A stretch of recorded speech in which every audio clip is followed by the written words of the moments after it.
Hello dear students, welcome to the world Chemistan. आज हम अपने सॉलिड स्टेट चैप्टर के थर्ड वीडियो लेक्चर पे हैं। आज मैं आपको यूनिट सेल से रिलेटेड डिफरेंट कैलकुलेशंस के बारे में बताने वाला हूं। आज हम यहाँ पे 3 टॉपिक्स को डिस्कस करने वाले हैं टोटल। उसमें देखिए, जो सबसे पहला टॉपिक है अपने पास वो है number of atoms per unit cell को कैलकुलेट करना। Number of atoms per unit cell को कैलकुलेट करना है। Number of atoms per unit cell. Second जो टॉपिक हमें डिस्कस करना है यहाँ पे वो है relation between edge length and radius. Relation between edge length and radius and third topic जो हमें यहाँ पे डिस्कस करना है आज वो है पैकिंग एफिशिएंसी।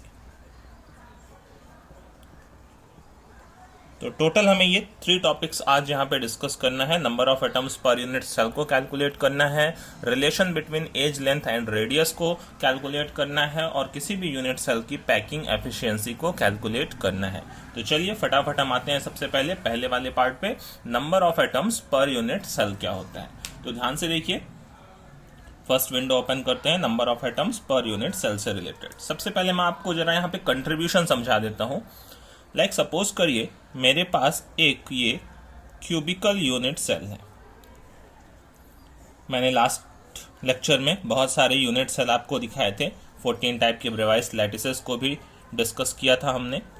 एक सपोज करिए ये यूनिट सेल लिया हुआ है हमने और इसमें हमने एटम्स को अरेंज कर रखा है। सपोज करिए अगर कोई भी एटम यहाँ कॉर्नर पे प्रेजेंट है, ठीक है, तो अगर कॉर्नर पे कोई भी एटम प्रेजेंट है तो उसका जो कंट्रीब्यूशन होगा वो इसके अंदर कितना होगा वो हमें कैलकुलेट करना है। सपोज करिए यहाँ पे क्या है, ये हमारे पास है एक यूनिट सेल और इसके कॉर्नर पे कोई भी एटम रखा हुआ है तो उसका पूरा पार्ट इस यूनिट सेल के अंदर नहीं पड़ रहा है।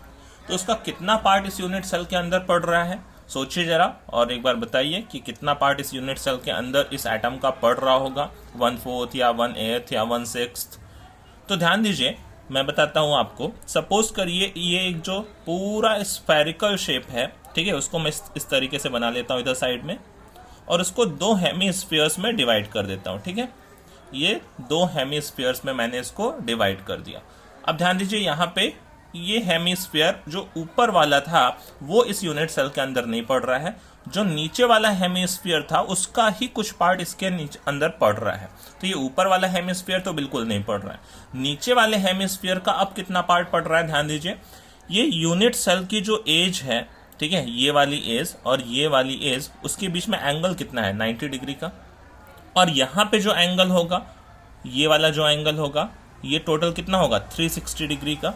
तो यहाँ पे देखिए केवल 1/4 पार्ट ही, नीचे का 1/4 पार्ट ही क्या होगा, वो इस यूनिट सेल के अंदर पड़ रहा होगा। बात को समझ रहे हैं? ये 90 डिग्री मतलब यूनिट सेल का कुछ ऐसा पार्ट है ना, इस तरीके का पार्ट यहाँ पे जा रहा है। तो ये टोटल पार्ट के कितने पार्ट को कवर कर रहा है, 1/4 पार्ट को। तो अब ओवरऑल देखिए, ओवरऑल तो ये पूरा स्फीयर, तो पूरे स्फीयर का ये कितना पार्ट हुआ जो इस यूनिट सेल के अंदर पड़ रहा होगा, वो होगा 1/8। आई होप आप बात को समझ गए होंगे। ऊपर वाला हेमिस्फीयर तो बिल्कुल चला गया था, वो तो यूनिट सेल के अंदर था नहीं। नीचे वाला हेमिस्फीयर उसका भी केवल 1/4 पड़ रहा है, तो टोटल का फिर कितना पड़ रहा है अंदर, 1/8 पड़ रहा है। बात को समझ गए? तो अगर कॉर्नर पे कोई भी एटम रखा हुआ होता है तो उसका कंट्रीब्यूशन कितने का होता है, उसका कंट्रीब्यूशन होता है 1/8 का। ये आपको ध्यान रखना है क्यूबिकल शेप में। नेक्स्ट देखिए, अगर सपोज करिए मैं कहूं कि किसी भी फेस के सेंटर पे कोई भी एटम रखा हुआ है, ठीक है, बॉटम फेस के सेंटर पे, राइट, लेफ्ट, टॉप, किसी भी फेस के सेंटर पे अगर कोई भी एटम रखा हुआ है, जैसे सपोज करिए राइट फेस के सेंटर पे एक एटम रखा हुआ है, तो इसका आधा पार्ट इस यूनिट सेल के अंदर पड़ रहा होगा और इसका आधा पार्ट यूनिट सेल के बाहर पड़ रहा होगा। तो यहाँ पे जो कंट्रीब्यूशन हम बताएंगे, है ना, इस एटम का इस यूनिट सेल के अंदर, वो कितना होगा, 1/2 का होगा। ओके। नेक्स्ट देखिए, अगर सपोज करिए किसी भी एज के सेंटर पे, सपोज करिए ये एक एज है, है ना। कितने एजेस होते हैं टोटल क्यूब में, 1 2 3 4 नीचे हैं, ऊपर भी 1 2 3 4, और इधर देखिए साइड में 1 2 3 4, टोटल 12 एजेस होते हैं। अब किसी भी सेंटर पे, एज के सेंटर पे मैं कोई भी आइटम रख दूं तो उसका कंट्रीब्यूशन कितना होगा वो देखिए 1/4 होगा। कैसे होगा, टोटल देखिए अब यहाँ पे ये ओवरऑल पूरे स्फीयर को कवर कर रहा है, इसका जो एज है वो पूरे स्फीयर को कट कर रहा है, जबकि यहाँ पे क्या था, जो एज थे वो एक हेमी स्फीयर को ही कट कर रहे थे। अब उसमें भी एक एज का, ये जो एज होगा उस पर कितना होगा, 90 डिग्री का एंगल बना रहा होगा, और टोटल ओवरऑल कितना होगा, ये 360 होगा। तो अगर 90 का एंगल बना रहा होगा और ये 360 है तो टोटल पार्ट अंदर कितना पड़ेगा, 1/4 पड़ेगा। ऐसे देखिए अगर मैं बॉडी के सेंटर में कोई एटम रख दूं तो फिर वो तो पूरा अंदर पड़ रहा होगा, तो पूरा अंदर पड़ रहा होगा तो उसका कंट्रीब्यूशन कितने का लेंगे, 1 का लेंगे। क्लियर है। अगर मेरे पास एज ये कॉर्नर्स पे रखा हुआ है तो 1/8 का कंट्रीब्यूशन होगा। फेस सेंटर पे रखा हुआ है, ठीक है, इसको फेस का सेंटर बोलेंगे। ऐसे टोटल कितने फेसेस होते हैं, अगर सारे फेसेस पे रखा हुआ है टोटल 6 फेसेस होते हैं, ठीक है। यहाँ पे भी ये फेस सेंटर है, ये फेस सेंटर है, तो ऐसे कहीं पे भी होगा तो 1/2 का कंट्रीब्यूशन होगा। ये एज सेंटर बोला जाता है, एज का सेंटर 1/4 का होगा, और ये बॉडी सेंटर में 1 का होगा। ठीक है, बात समझ गए आप। इसको बोलते हैं कॉर्नर्स पे कंट्रीब्यूशन है, कॉर्नर्स पे। ये है हमारे फेस सेंटर पे, फेस के सेंटर पे कंट्रीब्यूशन है ये है हमारे एज सेंटर पे कंट्रीब्यूशन, एज सेंटर पे कंट्रीब्यूशन, और ये है हमारे पास बॉडी सेंटर पे कंट्रीब्यूशन। ये अभी हमने कंट्रीब्यूशन कैलकुलेट किया कि इस एटम का कितना पार्ट इस यूनिट सेल के अंदर पड़ रहा होगा। ओके, तो चलिए अब हम एक और स्ट्रक्चर लेते हैं हेक्सागोनल टाइप का, ठीक है। उसमें भी आपको कंट्रीब्यूशन बताना है सबसे पहले, उसके बाद हम कैलकुलेट करेंगे number of atoms per unit cell को। तो देखिए मैंने एक हेक्सागन बनाया, क्योंकि स्ट्रक्चर डिफरेंट होगा तो कंट्रीब्यूशन कुछ अलग हो सकता है, एंगल्स चेंज हो गए तो कंट्रीब्यूशन चेंज हो जाएगा। तो देखिए मैंने एक हेक्सागन बनाया आपके लिए, ये एक हेक्सागन, ठीक है। मैं ड्रॉ कर देता हूं सबसे पहले।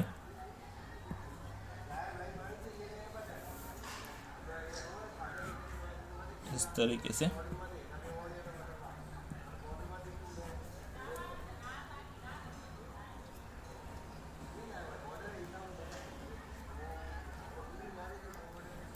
तो देखिए ये एक हेक्सागन रेडी हो गया। क्लियर। अब देखिए हेक्सागन में अगर मैं देखूं तो हेक्सागन में क्या कंडीशन होगी, अगर सपोज करिए मैंने किसी भी एटम को हेक्सागन के कॉर्नर पे रखा हुआ है, ये कॉर्नर पे रख दिया या ये कॉर्नर पे रख दिया, ठीक है। सपोज करिए मैंने किसी भी एटम को हेक्सागन के किसी कॉर्नर पे रखा हुआ है, इस वाले कॉर्नर पे रखा हुआ है। क्लियर। तो अब देखिए हेक्सागन के कॉर्नर पे अब कंट्रीब्यूशन कितने का होगा, क्या 1/8 का होगा, तो नहीं 1/8 का नहीं होगा, क्योंकि यहाँ पे एंगल चेंज हो चुका है। वहां पे एंगल कितने का था, वहां पे एंगल था 90 डिग्री का, जबकि यहाँ पे एंगल कितना है, ये हेक्सागन का इंटरनल एंगल कितना हो जाएगा, ये 120 डिग्री का एंगल है। कितना है, 120 डिग्री का है।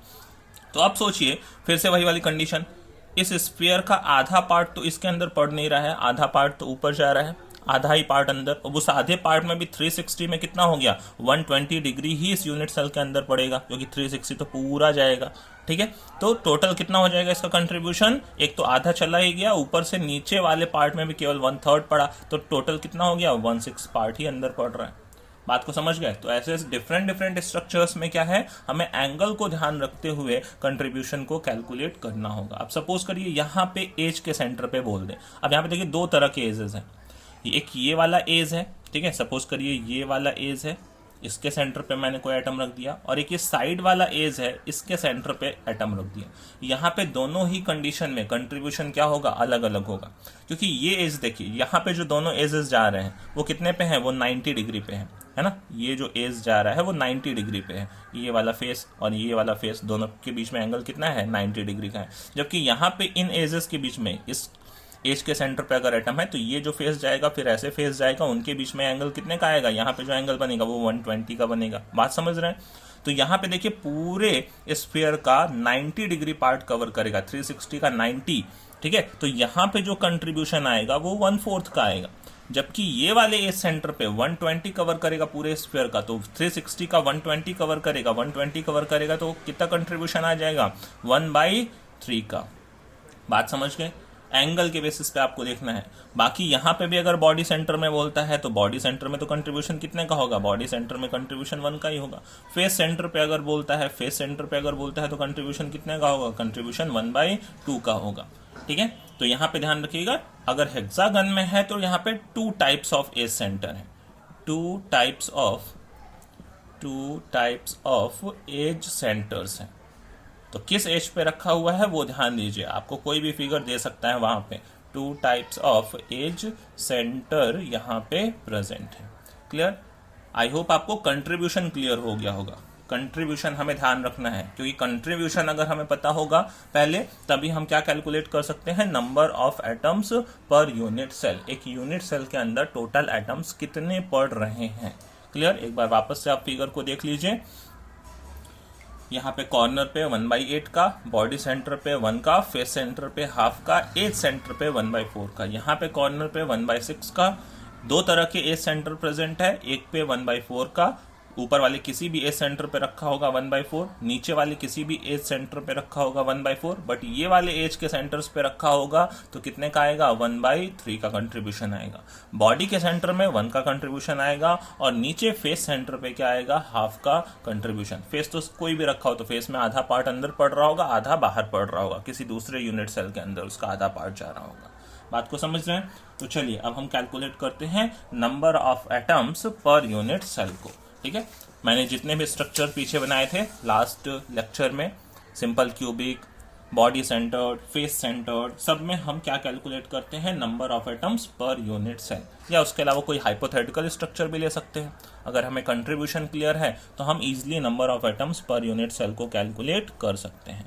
तो ध्यान दीजिए, यहाँ पे हमें करना है number of atoms per unit cell को कैलकुलेट, पर यूनिट सेल को कैलकुलेट। अब देखिए, लास्ट लेक्चर में जो मैंने एससीसी स्ट्रक्चर बनाया था, सिंपल क्यूबिक, उसमें क्या था, जो एटम्स प्रेजेंट थे वो कहाँ प्रेजेंट थे, कॉर्नर्स पे प्रेजेंट थे। ठीक है, तो ये एक एफसीसी है जिसमें एटम्स कहाँ पे प्रेजेंट हैं, कॉर्नर्स पे प्रेजेंट हैं। और कॉर्नर्स पे अभी अभी हमने कहा कि कंट्रीब्यूशन कितने का होता है, 1/8 का होता है। तो अगर number of atoms per unit cell देखने हैं कि इस यूनिट सेल के अंदर कितने एटम्स टोटल पड़ रहे हैं, ठीक है, तो नंबर ऑफ एटम्स कितने हैं, टोटल 8 हैं, और एक का कंट्रीब्यूशन कितने का है, 1/8 का है। तो टोटल कंट्रीब्यूशन कितने का हो गया, 8 × 1/8 का, मतलब इक्वल टू टोटल 1। मतलब इस यूनिट सेल के अंदर ओवरऑल मैं देखूं तो कितने एटम्स पर यूनिट सेल पड़ेंगे, केवल 1 पड़ेंगे। Number of atoms per unit cell, total atoms तो देखो मैं कितने का है, टोटल एटम्स मैं अगर यहाँ पे देखूं तो 8 थे, बट सबका पूरा पार्ट अंदर नहीं पड़ रहा था। एक का कंट्रीब्यूशन कितने का था, कंट्रीब्यूशन जो यहाँ पे था वो कंट्रीब्यूशन था 1/8 का कंट्रीब्यूशन था हर एक का। तो number of atoms per unit cell कितने हो गए, number of atoms per unit cell वो कितना हो गया, 8 × 1/8। तो मतलब ओवरऑल कंट्रीब्यूशन जो हो गया 1 हो गया। टोटल अंदर देखूं तो सबका पार्ट मिला के टोटल 1 एटम बन जाएगा। इसका 1/8 1/8 1/8 1/8 ऐसे ही इन चारों का, तो टोटल 1/8 8 टाइम कर दूंगा तो total atoms per unit cell कितने आ जाएंगे, 1 आ जाएंगे। कभी कभी इसको हम Z से भी डिनोट करते हैं। ठीक है, इसको number of atom per unit cell को Z से भी डिनोट करते हैं।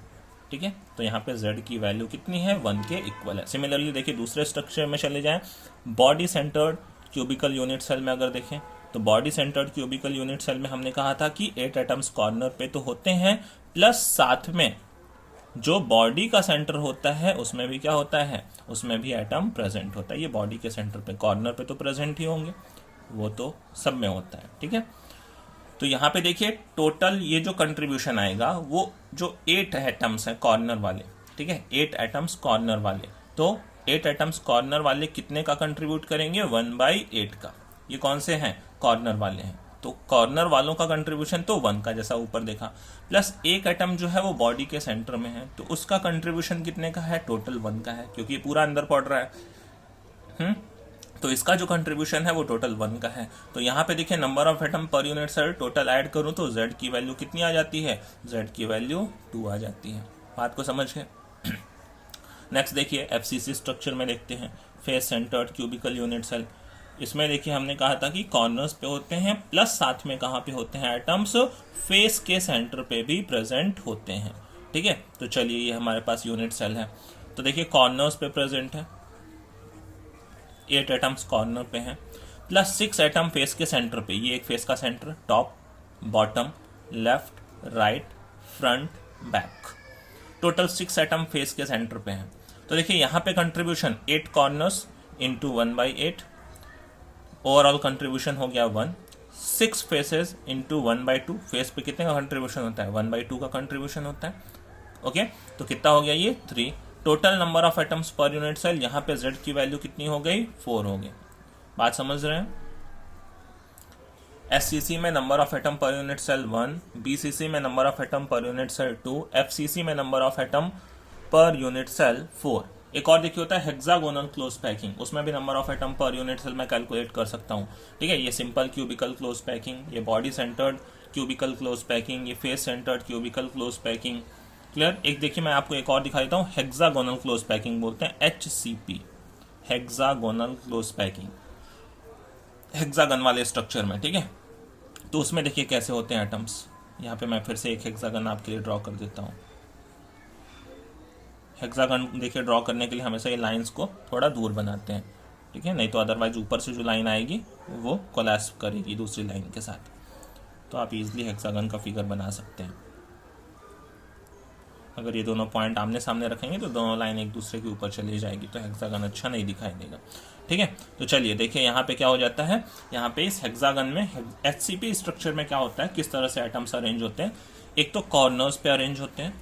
ठीक है, ये ऊपर वाले जितने भी कॉर्नर्स प्रेजेंट हैं उन पे प्रेजेंट होते हैं, नीचे भी जितने कॉर्नर्स हैं उन पे प्रेजेंट होते हैं, प्लस ये ऊपर वाले फेस के सेंटर पे एक एटम होता है, नीचे वाले फेस के सेंटर पे एक एटम होता है, और अंदर जो बॉडी का सेंटर है उसमें देखिए 3 एटम्स सिमेट्रिकली डिस्ट्रीब्यूटेड होते हैं। अंदर है, ये पूरे अंदर पड़ रहे होते हैं। एक हेक्सागन है, हेक्सागन के अंदर क्या रखे हैं, 3 एटम्स इस तरीके से प्लेस्ड है, रखे हुए हैं। क्लियर। तो अब देखिए यहाँ पे कंट्रीब्यूशन निकालना है। ध्यान दीजिए, ये कॉर्नर वाले का कंट्रीब्यूशन अभी मैंने बताया कितना था, 1/6 का था। ठीक है, यहाँ पे तो कंट्रीब्यूशन कॉर्नर्स का कितना था, 1/8 का था। यहाँ पे कंट्रीब्यूशन 1/8 का, बट यहाँ पे कंट्रीब्यूशन कितने का था, 1/6 का। यहाँ पे ये बॉडी के सेंटर पे कंट्रीब्यूशन वो तो 1 का ही होगा, और ये फेस के सेंटर पे 1/2 का होगा। टोटल देखिए, ध्यान दीजिए कितना हो जाएगा। कॉर्नर पे कितने प्रेजेंट है, 1 2 3 4 5 6 ऊपर है, और ऐसे ही 6 नीचे हैं, 6 6 12, और 12 का कंट्रीब्यूशन कितने का है, 1/6 का है। यहाँ से आ गया 2। 2 एटम्स फेस के सेंटर पे हैं, तो 2 इंटू कंट्रीब्यूशन 1/2 आ गया 1 का। 3 बॉडी के सेंटर में प्रेजेंट है, 3 इंटू 1, टोटल उनका पूरा पूरा पार्ट अंदर पड़ रहा होगा, तो ओवरऑल आ गया 3। तो देखिए टोटल कंट्रीब्यूशन सबका अगर मैं ओवरऑल ऐड करूं तो 3 2 5 1 6। यहाँ पे Z की वैल्यू होती है 6। Number of atoms per unit cell अगर मैं हेक्सागोनल क्लोज पैकिंग में बोलता हूं तो वो 6 होता है। क्लियर है। आई होप आपको बात समझ में आ गई होगी। Number of atoms per unit cell को कैसे कैलकुलेट करेंगे, जितने भी एटम्स जहां पे भी प्रेजेंट है उनका टोटल कंट्रीब्यूशन निकाल दो। ठीक है, फिर बाद में सबको ऐड कर दो, जितने भी डिफरेंट टाइप के एटम्स प्रेजेंट हैं यूनिट सेल के अंदर। तो यही था number of atoms per unit cell का कैलकुलेशन। ठीक है, मैं आपसे वापस से आपको एक बार रिकैप करा देता हूं। पहले मैंने सबका कंट्रीब्यूशन आपको दिखाया है, और फिर जितने भी एटम्स वहां पे प्रेजेंट थे सबका क्या क्या मैंने वहां पे कंट्रीब्यूशन को एड अप कर दिया। क्लियर। तो चलिए अब नेक्स्ट टॉपिक पे चलते हैं, relation between edge length and radius के ऊपर।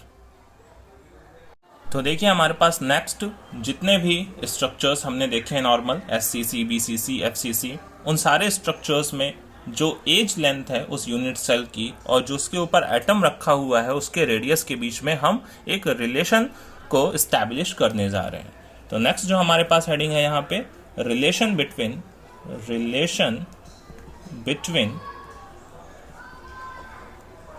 age length and radius जो यूनिट सेल का एज लेंथ है और जो उसके ऊपर एटम है प्लेस्ड उसके रेडियस के बीच में हमें रिलेशन एस्टैब्लिश करना है। एज लेंथ को हम A से रिप्रेजेंट करेंगे और रेडियस को R से रिप्रेजेंट करेंगे। यूनिट सेल जो भी होगा क्यूबिकल ठीक है, अभी हम क्यूबिकल में ही कैलकुलेट करने जा रहे हैं। तो एज लेंथ उसको ए से डिनोट करेंगे और उसके एटम के रेडियस को आर से डिनोट करेंगे। तो ध्यान दीजिए, सबसे पहले हम चलते हैं अपने सिंपल क्यूबिकल टाइप के स्ट्रक्चर पे। फर्स्ट एससीसी में देखिए किस तरीके से हम रेडियस इस्टेब्लिश कर रहे हैं। तो एससीसी में देखिए कुछ इस तरह से हमने स्ट्रक्चर को बनाया हुआ है कि हमारे पास क्या थे, जो एटम्स प्रेजेंट थे वो कॉर्नर्स पे प्रेजेंट थे। ये एससीसी का स्ट्रक्चर था जहाँ पे एटम्स जो प्रेजेंट है वो कॉर्नर्स पे प्रेजेंट है। ये कॉर्नर्स पे हमने एटम्स को बनाया हुआ था, ये तो सबको पता है अब तक। अब देखिए इसमें क्या है, ये हमने विजुअलाइजेशन को अच्छा करने के लिए एटम्स को इतना दूर दूर बनाया हुआ है। बट क्या एक्चुअली में एटम्स इतने दूर दूर होंगे? सॉलिड में एटम्स इतने दूर तो होते नहीं है, कोई गैसेस कंडीशन तो है नहीं कि एटम इतने दूर दूर भाग रहे होंगे। ये एटम्स क्या है, आपस में बिल्कुल कोलैप्स्ड होंगे। ठीक है, अगर मैं कहूं तो ये जो चारों कॉर्नर पे एटम्स है ये कुछ इस तरीके से होंगे। ये चारों कॉर्नर पे जो एटम्स हैं, इस कॉर्नर पे, इस पे, इस पे, इस पे, ठीक है, तो ये कुछ इस तरीके से कोलैप्स्ड होंगे ये, और ये मिलके क्या बना रहे होंगे, ये देखिए ऊपर वाला जो स्क्वायर है वो इस तरीके से इनके सेंटर को इस तरीके से रिप्रेजेंट कर रहा होगा। बात समझ रहे हैं? तो ये कुछ इस तरह की, ऐसे ही 4 बॉल और नीचे रख दीजिए, 4 बॉल ऊपर रख दीजिए इस तरीके से, वैसे ही 4 बॉल नीचे रख दीजिए, सबके सेंटर को ज्वाइन कर दीजिए, तो क्या एक क्यूब बन जाएगा? बिल्कुल बन जाएगा। ऐसे ही एक यहाँ पे कोलैप्स कर दीजिए, ठीक है, और ऊपर से सारे कॉर्नर को ज्वाइन कर दीजिए, तो ये क्या एक क्यूब का शेप ले लेगा सबका सेंटर। बात को समझ रहे हैं? तो मतलब ये केवल विजुअलाइजेशन को अच्छा करने के लिए हम अपने ने एटम्स को इतना दूर दूर बना रखा है। बात को समझ रहे हैं? तो यहाँ पे देखिए एटम्स की कंडीशन ऐसी नहीं होगी, एटम्स की कंडीशन कुछ ऐसी होगी, जैसे इस एज पे मैं कंसीडर करूं, ये बीच का पॉइंट है, तो इसके आधे तरफ ये वाला एटम पड़ रहा होगा, ठीक है, ये वाला एटम, और इसकी आधे की साइड में ये वाला एटम कुछ इस तरीके से पड़ रहा होगा। तो ये दोनों एक दूसरे को टच कर रहे होंगे। अब सपोज करिए इस एटम का जो रेडियस है वो r है और इस एटम का भी रेडियस r है, और ये यूनिट सेल की जो टोटल एज लेंथ थी वो हमने कहा कितना है, ये a है, तो a की वैल्यू किसके इक्वल हो जाएगी, r and plus r 2r के इक्वल हो जाएगी। पूरी जो लेंथ है ये वाली लेंथ वो a is equal to 2r के इक्वल होगा, a is equal to 2r। बात को समझिए, या r इज इक्वल टू हम बोल सकते हैं a बाई 2 के इक्वल होगा। क्लियर? तो ये है अपने पास, यही हमें रिलेशन इस तरीके से कैलकुलेट करना है। एज लेंथ जो भी यूनिट सेल हमें दी हुई है उसकी एज लेंथ और उसमें प्रेजेंट जो भी एटम है उसके रेडियस के बीच में हम इस तरीके से रिलेशन फाइंड आउट करेंगे। चलिए नेक्स्ट चलते हैं अपने पास एफसीसी स्ट्रक्चर में, face centred cubical unit cell, FCC में।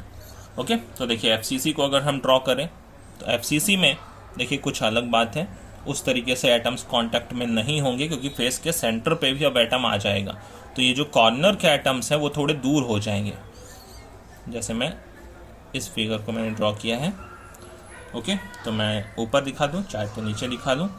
देखिए यहाँ पे मैं नीचे दिखा देता हूँ, इसमें नीचे की साइड में देखिए। अच्छा, एफसीसी पहले पूरा बनाए थे, ये एज पे प्रेजेंट होते हैं एटम्स, एज पे प्रेजेंट होते हैं, सॉरी कॉर्नर्स पे, ठीक है, और फेस के सेंटर पे प्रेजेंट होते हैं top, bottom, left, right, front, back, इस तरीके से एफसीसी होता है। अब ध्यान दीजिए यहाँ पे एटम्स की कंडीशन क्या होगी, कौन किसको टच कर रहा होगा वो ध्यान दीजिए। अब देखिए जब ये 4 बॉल्स के बीच में ये वाली बॉल नहीं थी, ये वाला एटम नहीं था, तो ये कंडीशन ऐसी थी। बट सेम साइज का सोचिए, अगर मैं 4 कैनवस बॉल्स को लूं और सेम साइज के कैनवस बॉल को बीच में रखूं, तो फिर क्या वो 4 एटम्स आपस में कांटेक्ट में हो रह पाएंगे? बिल्कुल नहीं रह पाएंगे। जैसे ही मैं एक सेम साइज का बॉल यहाँ पे उठा के बीच में रखता हूँ तो वैसे ही ये बॉल्स को क्या होना पड़ेगा, थोड़ा दूर होना पड़ेगा। तो वही कंडीशन देखिए यहाँ पे है, जो एटम्स कॉर्नर पे हैं अगर वही एटम यहाँ पे फेस के सेंटर पे है, अगर वही एटम यहाँ फेस के सेंटर पे है, तो ये बॉल्स जो होंगे अब ये कांटेक्ट छोड़ देंगे। मतलब अब ऐसी कंडीशन नहीं रह जाएगी कि ये आर आर मिलके ये ए के इक्वल हो। बात समझ रहे हैं? 2r की वैल्यू ए के इक्वल यहाँ नहीं होगी, अब इन्होंने कांटेक्ट छोड़ दिया होगा क्योंकि एक एटम बीच में आ चुका है। अब देखिए कांटेक्ट में कौन होगा, जब बीच में इस तरीके से एटम रखूंगा, ठीक है, तो ये कंडीशन देखिए कुछ ऐसी बन जाएगी कि मैं बीच में एटम रखूंगा, तो देखिए यहाँ पे एक एटम बीच में रखा हुआ है, ये साइड वाले एटम्स थोड़े ऐसे दूर चले जाएंगे, ठीक है, ऐसे दूर चले जाएंगे, कॉर्नर वाले एटम्स इस तरीके से चले जाएंगे। बात समझ रहे हैं? क्योंकि उन्हें कांटेक्ट छोड़ना पड़ेगा। तो अब ये वाले एटम्स तो टच में रहेंगे इस तरीके से। अगर मैं डायगोनली दिखूं तो इस डायगोनल पे प्रेजेंट जो एटम्स होंगे वो तो टच में रहेंगे, या इस डायगोनल पे प्रेजेंट एटम्स क्या होंगे, वो टच में रहेंगे। बात समझ पा रहे हैं? तो देखिए अब इनको मैं बड़ा करता हूँ, ठीक है, मैं इनका मिड पॉइंट चलिए ये बना देता हूँ। अब यहाँ पे देखिए ये एटम की पोजीशन कैसी रही होगी, कुछ इस तरीके से, एक डायगोनल पे मैं आपको दिखा रहा हूँ, ये एटम कुछ इस तरीके से रहा होगा, ठीक है। नेक्स्ट ये वाला आइटम देखिए इसको कुछ इस तरीके से टच कर रहा होगा, इस तरीके से टच कर रहा होगा। नेक्स्ट ये वाला आइटम इसको कुछ इस तरीके से टच कर रहा होगा। बात समझ रहे हैं? ये वाली कंडीशन, इस तरीके से कांटेक्ट होगा। अब ध्यान दीजिए, अगर मैं कहूं कि ये यूनिट सेल का ये एज लेंथ कितना था, ए था, तो ये जो डायगोनल है, देखिए अब नीचे क्या है, एक स्क्वायर प्रेजेंट है। अगर ये क्यूब है तो नीचे वाला इसका बेस क्या होगा, स्क्वायर होगा, और स्क्वायर की एज लेंथ ए है, तो इसका ये डायगोनल कितना होगा, ये डायगोनल की वैल्यू फिर √2a होगी। स्क्वायर का डायगोनल अगर एज लेंथ ए होता है तो क्या होता है, √2a होता है। अच्छा, √2a की वैल्यू कितनी होगी, किसके इक्वल होगी, तो देखिए अगर तो ये वाले एटम का रेडियस r हो गया, ये वाले एटम का इधर रेडियस r है, इधर भी रेडियस r, 2r, इस वाले एटम का भी ये रेडियस r है, तो टोटल √2a की वैल्यू किसके इक्वल होगी, √2a की जो वैल्यू होगी इक्वल टू 4r के इक्वल होगी। बात समझ गए? √2a स्क्वायर का डायगोनल था और उस पर देखिए टोटल 4 रेडियस पड़ रहे थे, r plus r plus r plus r, total किसके इक्वल है, √2a की वैल्यू 4r के इक्वल है। तो ये रिलेशन होता है FCC के लिए a और r के बीच में, a edge length of unit cell, r radius of atom. इसी को देखिए मैं √2 इधर डिवाइड कर दूं तो ऐसे भी लिख सकता हूं, a is equal to 2√2r, a is equal to 2√2r। ध्यान दीजिएगा, कभी ऐसे लिखा होता है, कभी इस तरीके से भी लिखा होता है। क्लियर है? ये r की वैल्यू क्या हो जाएगी, a/2√2, ठीक है। अगर रेडियस की वैल्यू चाहूं तो और r is equal to a/2√2। बात समझ गए? चलिए नेक्स्ट पे चलते हैं अपने पास BCC में, ठीक है, लास्ट तीसरा जो है BCC को भी देखते हैं एक बार। BCC स्ट्रक्चर में क्या होता है, तो ध्यान दीजिए, फिर से मैं एक BCC बनाता हूं, फिर उसमें एटम्स का कांटेक्ट देखते हैं किस तरीके से होगा। ये एक क्यूबिकल यूनिट सेल जिसमें बॉडी सेंटर्ड मेरे को जनरेट करना है। तो देखिए यहाँ पे हमने कहा था कॉर्नर पे एटम्स प्रेजेंट होते हैं, वो सब में होते हैं, और मेन बॉडी के सेंटर पे, मेन बॉडी के सेंटर पे भी एक एटम क्या होता है, प्रेजेंट होता है। क्लियर? अब ध्यान दीजिए यहाँ पे वापस से देखिए कंडीशन कैसी है। इस तरीके से 4 एटम पहले कांटेक्ट में थे, नीचे भी 4 एटम कांटेक्ट में थे, उन चारों को मैं ऊपर नीचे रखता तो एक तरीके से इस तरीके की कंडीशन जनरेट हो रही थी, जैसे ऊपर हमने कहा ये वाली कंडीशन, ठीक है, ये वाली कंडीशन में। लेकिन अब सोचिए मैंने एक एटम बीच में ले जाके रख दिया, एक बॉल को बीच में इंट्रोड्यूस कर दिया, तो फिर से इनको दूर हटना पड़ेगा इन एटम्स को, ठीक है। अब ये कॉन्टैक्ट कहाँ पे बनेगा, कॉन्टैक्ट देखिए इस डायगोनल पे बनेगा, क्योंकि मैंने 4 बॉल ऊपर रखे हुए हैं, 4 बॉल नीचे रखे हुए हैं, बीच में एटम को इंट्रोड्यूस कर दिया, तो ये जो ऊपर वाले बॉल के साथ है इस बॉल का तो कांटेक्ट होगा ही, ये बॉल इन चारों को टच कर रहा होगा, वैसे ये बॉल इन चारों को टच कर रहा होगा। तो अब मैं देखूं तो ये डायगोनल पे देखिए फिर से ये वाला जो डायगोनल है इस पे प्रेजेंट बॉल्स एक दूसरे को टच कर रहे होंगे, एटम्स एक दूसरे को टच कर रहे होंगे। तो ध्यान दीजिए वापस से मैं देखिए मिड पॉइंट बना दूँ अगर, ठीक है, तो ये देखिए इस एटम को बड़ा करूँ तो ये कुछ ऐसा होगा, इस वाले एटम को बड़ा करो तो ये कुछ ऐसा होगा, ठीक है, ये वाले एटम को बड़ा करो तो ये कुछ ऐसा होगा। आई होप बात समझ रहे हैं आप।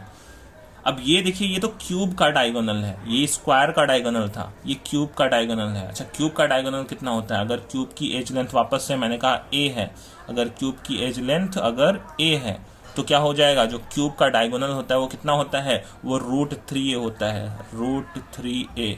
और वो फिर वापस देखिए किसके इक्वल है, ये देखिए यहाँ पे क्या है हमारे पास, ये वैल्यू है r, ये देखिए फिर वैल्यू है r, फिर वैल्यू है एक r, फिर एक और वैल्यू r की।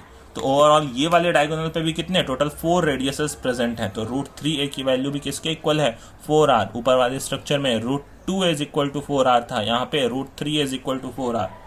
बात को समझ रहे हैं, ये स्क्वायर का डायगोनल था, ये बॉडी डायगोनल है, क्यूब का डायगोनल है, क्लियर, जिसकी वैल्यू होगी √3a, या मैं लिखना चाहूं तो a इज इक्वल टू क्या हो जाएगा, 4/√3r, 4/√3r। क्लियर है?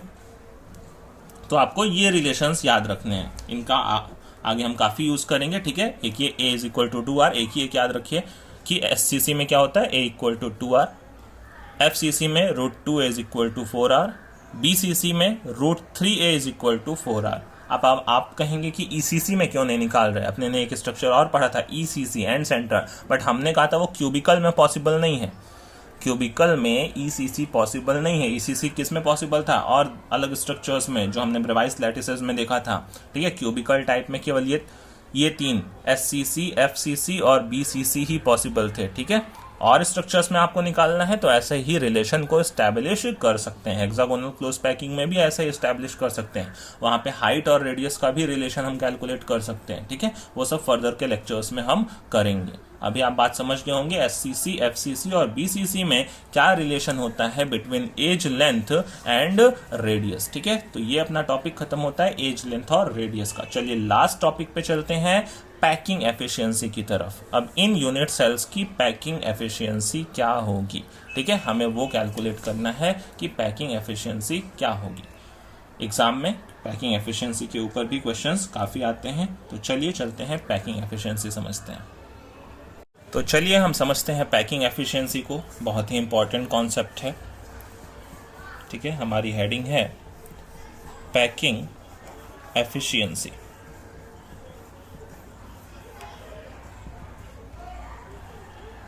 तो देखिए मैं आपको सिंपल से समझा देता हूं पहले कि पैकिंग एफिशिएंसी एक्चुअली में क्या हम बोल रहे हैं, किस बारे में डिस्कस करने जा रहे हैं। देखिए सपोज करिए मैंने एक बकेट लिया, ठीक है। एक बकेट लिया और उस बकेट में क्या किए, बहुत सारे कैनवस बॉल्स डाल दिए। इस बकेट में बहुत सारे कैनवस बॉल्स प्रेजेंट हैं। अब उस बकेट को मैं कितना भी अच्छे से शेक कर दूं, कितना भी हिला लूं उसको, बट क्या होगा, ये बॉल्स के बीच में कुछ ना कुछ स्पेस क्या हो जाएगा, कुछ वैकेंट स्पेस प्रेजेंट होगा, वैकेंट स्पेस प्रेजेंट होगा, ठीक है। जिसको टेक्निकली हम क्या बोलते हैं, वॉइड्स बोलते हैं। वॉइड्स, वैकेंट स्पेस जो प्रेजेंट होते हैं बिटवीन एटम्स, इस तरीके से इन द सॉलिड स्ट्रक्चर, उसको हम क्या बोलते हैं, वॉइड्स बोलते हैं। तो इस तरीके से जो मॉलिक्यूल्स हैं वो कितना भी कॉम्पैक्टली पैक्ड हो जाएं, वो पूरे स्ट्रक्चर का 100% वॉल्यूम ऑक्यूपाई नहीं कर सकते हैं। बीच में उनके कुछ ना कुछ क्या होगा, गैप प्रेजेंट होगा, जिसको कि हम टेक्निकली क्या बोलते हैं, वॉइड्स बोलते हैं। तो इसलिए जो फ्रैक्शन जितना ऑक्यूपाई कर रहे हैं वो टोटल का, सपोज करिए ये 100 पार्ट था टोटल ये बकेट का वॉल्यूम, ठीक है। उसका 80 पार्ट इन्होंने ऑक्यूपाई कर लिया, तो 20 पार्ट जो बचा वो वैकेंट स्पेस है। 80% इसकी क्या हुई, पैकिंग एफिशिएंसी हुई।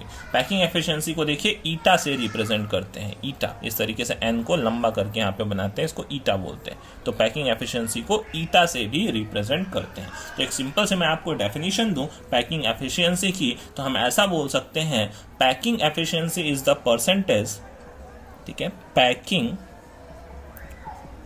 एफिशिएंसी हम हमेशा ज़्यादातर इसको परसेंटेज के टर्म में भी ही निकालते हैं, इनटू 100 हमेशा करते हैं, बट फ्रैक्शन के टर्म में पूछा हो तो इनटू 100 नहीं करेंगे। तो packing efficiency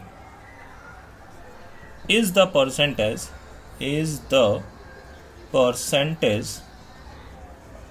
of total space filled by the particles।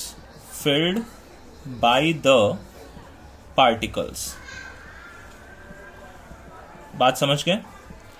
Packing efficiency is the percentage of total space filled by the particle. Total space का कितना परसेंट पार्टिकल्स ने फिल्ड कर रखा है, उसी को हम क्या बोलते हैं, पैकिंग एफिशिएंसी बोलते हैं। अब मैथमेटिकली देखिए लिखें तो इस तरीके से मैं लिख सकता हूं कि पैकिंग एफिशिएंसी पीई भी लिखते हैं और ईटा भी लिखते हैं। Packing efficiency eta is equal to क्या होगा, मैं देखिए क्या करूं, मैं volume of atoms per unit cell निकाल लूं। जैसे कोई भी यूनिट सेल दिया हुआ हो, उसके अंदर कितने एटम्स प्रेजेंट है उनका टोटल वॉल्यूम निकाल दूं, डिवाइड कर दूं टोटल यूनिट सेल के वॉल्यूम से, इनटू 100 कर दूं, तो क्या आ जाएगा पैकिंग एफिशिएंसी, बिल्कुल आ जाएगा। देखिए मैं भाई एटम्स का ही वॉल्यूम निकालना चाहता हूँ, फिर उसके बाद ये पूरे यूनिट सेल का, अब यूनिट सेल जैसा भी दिया होगा उस पूरे यूनिट सेल का वॉल्यूम निकालूंगा, ठीक है। तो एटम के वॉल्यूम में डिवाइड कर दूं वॉल्यूम ऑफ यूनिट सेल, तो उसका फ्रैक्शन मिल जाएगा, कितना फ्रैक्शन ऑक्यूपाई किया हुआ है, इनटू 100 करूंगा तो परसेंटेज मिल जाएगा। तो देखिए ईटा का फॉर्मूला कुछ इस तरीके से लिखते हैं कि volume of atoms per unit cell divided by volume of unit cell unit cell into 100। केवल फ्रैक्शन पूछा हो तो इंटू 100 नहीं करेंगे, परसेंटेज पूछा हो, अब जैसे मैंने कहा कि इस यूनिट सेल का सपोज करिए वॉल्यूम कितना था, 100 था, एटम्स का वॉल्यूम 80 था, तो 80/100 कितना हो गया, फ्रैक्शन 0.8, इंटू 100 करूंगा तो 80% आ जाएगा। बात समझ रहे हैं? तो इस फॉर्मूले से जो मुझे पैकिंग एफिशिएंसी मिलेगा वो इंटू 100 करूंगा तो परसेंटेज पैकिंग एफिशिएंसी हमें यहाँ से मिलेगी। क्लियर है? चलिए अब देखते हैं क्या डिफरेंट स्ट्रक्चर्स में पैकिंग एफिशिएंसी क्या क्या होती है। हम पहले यहाँ पे 3 स्ट्रक्चर को डिस्कस करेंगे, SCC, फिर FCC, देन आफ्टर BCC। ठीक है, तो चलिए निकालते हैं हम सबसे पहले SCC स्ट्रक्चर की packing efficiency. First, packing efficiency of SCC structure, simple cubic structure की पैकिंग एफिशिएंसी क्या होगी। तो देखिए हमने कहा कि सिंपल क्यूबिक स्ट्रक्चर को एक बार और बना लेते हैं, उसमें एटम्स प्रेजेंट होते हैं कहाँ पे, कॉर्नर्स पे। ये एटम्स कॉर्नर्स पे प्रेजेंट होते हैं। अब देखिए इस यूनिट सेल के अंदर कितना इनका पार्ट पड़ रहा था वो हमने पहले ही निकाल लिया, इसीलिए हमने सबसे पहले क्या टॉपिक पढ़ा, कंट्रीब्यूशन का टॉपिक पढ़ा कि कितना कंट्रीब्यूट कर रहे हैं। अब इस 8 एटम्स का टोटल कितना पार्ट कंट्रीब्यूट कर रहा है, 1/8 पार्ट ही कंट्रीब्यूट कर रहा है ना। तो एक एटम्स का 1/8 कितना, 1 part. Number of atom per unit cell यहाँ पे कितना था, सबसे पहले तो हमें ये लिखना पड़ेगा, number of atoms per unit cell, per unit cell Z की वैल्यू कितनी है हमारे पास, 8 इंटू 1/8, वो हमने कैलकुलेट किया पीछे कितना है, 1 है। क्लियर है? नंबर ऑफ एटम पर, क्योंकि भाई अब ये यूनिट सेल के वॉल्यूम में अंदर एटम का कितना वॉल्यूम पड़ रहा है वो निकालना है ना। तो पहले number of atom per unit cell, इस यूनिट सेल के अंदर कितने एटम्स टोटल पड़ रहे थे वो हमने निकाला। अब देखिए अब टोटल 1 एटम पड़ रहा है इसके अंदर, अब उसका वॉल्यूम कितना हो जाएगा, ये ऊपर वाली चीज निकल गई, volume of atoms per unit cell, volume of atoms per unit cell, atoms per unit cell. बात समझ रहे हैं? Number of atom per unit cell 1 था, और एक एटम का वॉल्यूम फिर कितना हो जाएगा, एक एटम का वॉल्यूम देखिए अगर मैं रेडियस r मानूं तो एक स्फीयर का वॉल्यूम कितना होता है, 4/3 πr³ हो जाएगा ऐसा। वॉल्यूम ऑफ यूनिट सेल, अब देखिए नीचे दूसरी जरूरत है हमें वॉल्यूम ऑफ यूनिट सेल की, वॉल्यूम ऑफ यूनिट सेल की। अच्छा वॉल्यूम ऑफ यूनिट सेल क्या है, यूनिट सेल का एज लेंथ a है, ठीक है, तो उसका वॉल्यूम कितना होगा, क्यूब का वॉल्यूम कितना होता है, a³ हो जाएगा। क्लियर है? अब इस देखिए इसके रेडियस और इसके एज लेंथ में क्या रिलेशन था, हमने कहा SCC में a की वैल्यू कितनी थी, 2r के इक्वल होगी, इसकी भी जरूरत पड़ेगी हमें, इसलिए इसको भी सबसे पहले हमने डिराइव कर लिया था। ठीक है कि a की वैल्यू किसके इक्वल है, 2r के इक्वल है, 2r की वैल्यू a के इक्वल है। तो अब देखिए ईटा निकालना है हमें, पैकिंग एफिशिएंसी। तो हमने कहा क्या कि volume of atoms per unit cell, volume of atoms per unit cell, ठीक है, वो रखा। Volume of atom per unit cell क्या था, ये यहाँ पे हमने निकाला, वो कितना था, 4/3 πr³ divide by volume of unit cell, volume of unit cell a³ into 100 हो गया। अब देखिए यहाँ पे a और r यहाँ पे कट आउट नहीं होंगे, तो a और r को कट करने के लिए हमने क्या किया, ये रिलेशन निकाल के रखा हुआ कि a और r के बीच रिलेशन क्या है। तो a की वैल्यू मैं किसके इक्वल रख सकता हूँ, 2r के इक्वल रख सकता हूँ। तो यहाँ से देखिए क्या हो जाएगा, मैं ऐसा लिख सकता हूँ 4/3 πr³ डिवाइडेड बाई a की वैल्यू 2r के इक्वल 2r का होल क्यूब इंटू 100। ठीक है, तो यहां से देखिए अब r³ क्या हो जाएगा, कैंसल आउट हो जाएगा। तो अब r³ को कैंसल कर दूं तो देखिए r³ एक r³ चला जाएगा, तो 4 बाई यहाँ पे डिनोमिनेटर में 3 बचेगा, इंटू 2 का क्यूब है ये, देखिए 2 का क्यूब मतलब 8 हो जाएगा, और इंटू 100 यहाँ से देखिए कट कर दूं तो ये 2 हो जाएगा। π/6 इसको मैं देखिए इस तरीके से लिख सकता हूं, इक्वल टू π/6 इंटू 100। अब देखिए फ्रैक्शन में कभी कभी ऑप्शन पूछ लेता है हमसे कि कितना फ्रैक्शन, तो देखिए फ्रैक्शन की वैल्यू मैं लिख सकता हूं, ये π/6 ही क्या होगा, ये फ्रैक्शन होगा, SCC का फ्रैक्शनल, अगर पैकिंग एफिशिएंसी पूछे तो। बट इसका अगर मुझे परसेंटेज पूछता है तो फिर π/6 इंटू 100, पाई की वैल्यू लिख लेंगे 3.1416 और इंटू 100 डिवाइड बाई 6 करेंगे तो आपकी वैल्यू आ जाएगी 52.36, या जिसको हम अप्रोक्सीमेटली 52.4 भी बोलते हैं। ये परसेंटेज है आपका, बात समझ रहे हैं, परसेंटेज में पूछे तो इतना है। क्लियर है? आपको ये सब याद भी रखना है, जो पैकिंग एफिशिएंसी है सारे स्ट्रक्चर के लिए वो आपको याद भी रखना है। तो SCC के लिए याद करेंगे हम 52.36 या 52.4 SCC पैकिंग की पैकिंग एफिशिएंसी है। क्लियर? चलिए नेक्स्ट पे चलते हैं, SCC के बाद हम चलते हैं किसके ऊपर, FCC की पैकिंग एफिशिएंसी को कैलकुलेट कर लेते हैं। ठीक है, FCC की पैकिंग एफिशिएंसी को कैलकुलेट करते हैं। पैकिंग एफिशिएंसी सेकंड है हमारे पास। ठीक है, वो हमने क्या डाला हुआ था, फर्स्ट डाला हुआ था, यस। सेकंड है हमारे पास packing efficiency of FCC structure, face centred cubical unit cell का। वापस से देखिए मैं सेम वही काम करने वाला हूँ जो वहाँ पे किया मैंने। ठीक है, यहाँ पे देखिए सबसे पहले मैंने एक FCC बना दिया आपके लिए, ये एक FCC बन गया हमारे पास। ठीक है, अब यहाँ पे एटम्स कहाँ पे हैं, कॉर्नर्स पे हैं एज वेल एज फेस के सेंटर पे प्रेजेंट हैं, कॉर्नर्स पे हैं एज वेल एज फेस के सेंटर्स पे प्रेजेंट हैं। ठीक है, ये left right top bottom front back सब बना दिया, क्लियर। तो अब देखिए यहाँ पे number of atoms per unit cell कितने थे, number of atoms per unit cell, per unit cell कितने थे, टोटल 4 थे, याद आ रहा है। 8 कॉर्नर्स पे इंटू 1/8 1 हो गया, 6 फेस के सेंटर पे इंटू 1/2 3 हो गया, 3 + 1 टोटल 4 हो गए। अब देखिए इनका वॉल्यूम कितना हो जाएगा, volume of atoms, volume of atoms per unit cell कितना हो जाएगा, 4 इंटू, अब एक का कितना होता है 4/3 πr³, बात समझ गए, 16/3 πr³ हो जाएगा, 16/3 πr³ लिख सकते हैं। और यूनिट सेल का वॉल्यूम तो वही रहेगा हमेशा, क्योंकि इसकी एज लेंथ a है। ठीक है, क्लियर, और इसका रेडियस तो r हमने कंसीडर किया ही हुआ है, तो एज लेंथ a के क्यूब का वो तो हमेशा ही वैल्यू वही लिखनी है कि volume of unit cell, volume of unit cell वो तो कितना होना है, unit cell is equal to a³। अब देखिए फिर से पैकिंग एफिशिएंसी ईटा की वैल्यू लिखूं तो क्या हो जाएगा, volume of atoms per unit cell divided by volume of unit cell into 100। अब volume of atom per unit cell कितना था, 16/3 πr³ डिवाइडेड बाय a³ हो जाएगा इनटू 100, ये परसेंटेज है। अब देखिए यहाँ से मैं a की वैल्यू फिर अब देखिए r के टर्म में लिखूंगा, और उसके लिए फिर मुझे रिलेशन की जरूरत पड़ेगी। FCC के लिए हमने निकाला हुआ है √2a = 4r होता है, या a = मैंने कहा 2√2r होता है। देखिए फिर से इस रिलेशन की जरूरत पड़ेगी, जिसको मैंने कहा आप याद रखिए। तो a = क्या हो जाएगा, 2√2r। तो यहाँ से देखिए मैं लिख सकता हूँ कि 16/3 πr³ डिवाइडेड बाई a की जगह पे 2√2r का होल क्यूब इनटू 100 हो जाएगा, क्लियर है। तो ओवरऑल देखिए अब मैं यहाँ से कट आउट करके r³ तो कैंसिल ही हो जाएगा, बाकी यहाँ पे इसका क्यूब करके हमें लिखना पड़ेगा। तो टोटल देखिए आ जाएगा 16π/3 नीचे आएगा डिनोमिनेटर में, और इनटू 2 का क्यूब 8 और √2 का क्यूब 2√2 हो जाएगा। √2 का क्यूब √2 इंटू √2 इंटू √2 तो 2√2 आ जाएगा, क्लियर है, इनटू 100।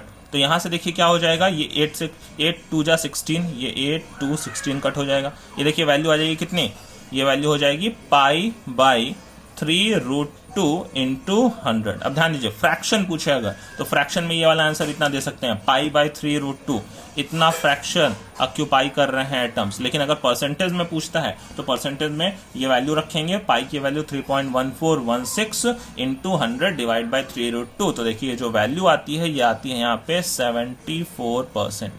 ये वैल्यू आपको याद रखनी है। FCC की पैकिंग एफिशिएंसी कितनी होती है, 74% होती है, क्लियर। चलिए अब लास्ट चलते हैं, हम किसमें कैलकुलेट करते हैं, बॉडी सेंटर्ड की पैकिंग एफिशिएंसी को कैलकुलेट करते हैं, BCC स्ट्रक्चर की पैकिंग एफिशिएंसी को कैलकुलेट करते हैं, क्लियर। तो देखिए नेक्स्ट आता है थर्ड वन है हमारे पास packing efficiency of BCC, body centred cubical close packing, BCC structure की पैकिंग एफिशिएंसी। तो ध्यान दीजिए BCC को बना लेते हैं, हमारे पास एक ये यूनिट सेल है, यूनिट सेल में कॉर्नर्स पे तो एटम्स प्रेजेंट ही हैं, प्लस साथ में बॉडी के सेंटर पे भी एटम प्रेजेंट है। अब यहां पे देखिए हम कैलकुलेट करते हैं फिर से number of atoms per unit cell, number of atoms per unit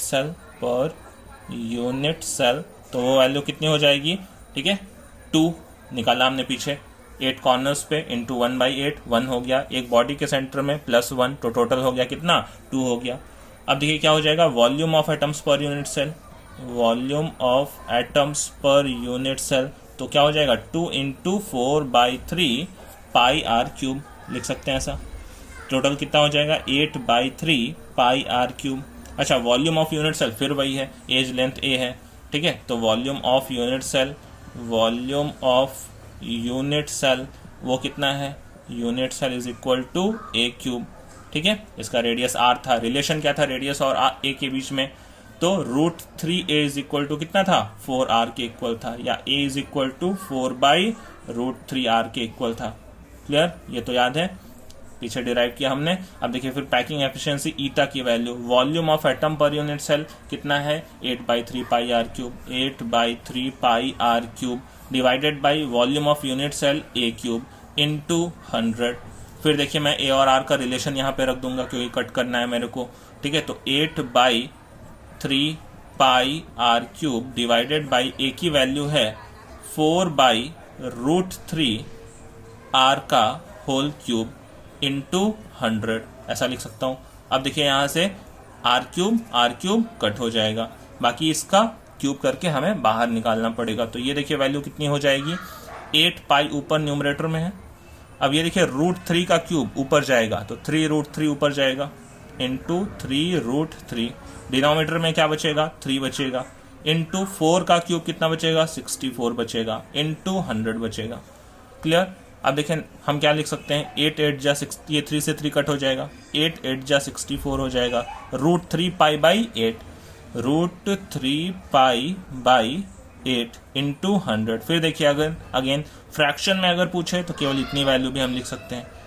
clear. अगर परसेंटेज पूछता है तो फिर से पाई की वैल्यू 3.1416 रख के यहाँ पे डिवाइड करेंगे तो देखिए जो परसेंटेज आता है वो 68% आता है। तो ये आपको ध्यान रखना है अगेन कि बीसीसी स्ट्रक्चर में पैकिंग एफिशिएंसी 68% होती है।